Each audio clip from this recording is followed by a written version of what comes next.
Alright kids, welcome to the new feature, the month of 2600. We're going back to the good old days today, when games were simple, but awesome. I'm doing this feature specifically because of all those NES kiddies who are like, oh my god, anything before NES is too simple. Half of them haven't even played this stuff. There were a few complaints that I'll cover that are just myths. First complaint was crappy graphics. Well, I'll admit this is primitive, but they only had 4K to work with. And as you can see, I'm not having any blurry signal issues here because, well, let's see, S-Video mods take care of that. And I'll admit, those stack CX40 joysticks were terrible, but if you stop by the GOAT store, you can pretty much take care of that for $49.95 and buy a good joystick.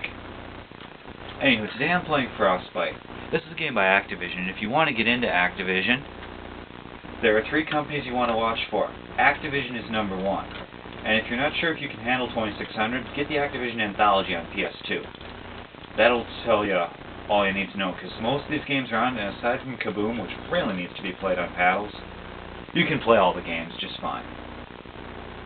And the premise to this one is pretty simple. What you have to do, as you can see, is you have to go up and down the screen, and you have to jump on these white blocks. Every time you jump on a white block, it builds another brick in your igloo. And you have to watch for the birds and the crabs. If you pick up the fish, those are worth points. This being a 2600 game, it's about points. If you press that button, you can reverse the direction of the ice. You press your action button to do that. If the crabs or the birds touch you, you get pushed off your ice brick, and you die. Your timer is the degrees. As it goes down to 0, it gets colder. At 0, you get frostbite, and you die. If that bear catches you, he pushes you off the level, and you lose a life. Activision was the first company really to add lives to the whole situation and take it up a notch. And now the igloo is built, and now I have to avoid the bear and get in. Boom. This goes on some levels will be dark, some levels you'll have those smaller ice bricks and they'll float together and drift apart. Some levels you have these large ice bricks, and it gets harder as the levels go up.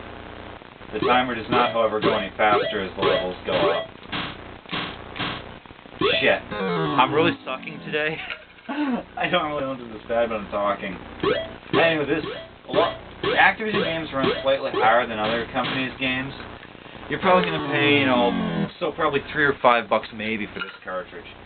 I believe I paid something like $2. If you like this game, I recommend anything else by Activision, honestly, but more puzzle-type games might be, say, Frogger by Parker Brothers.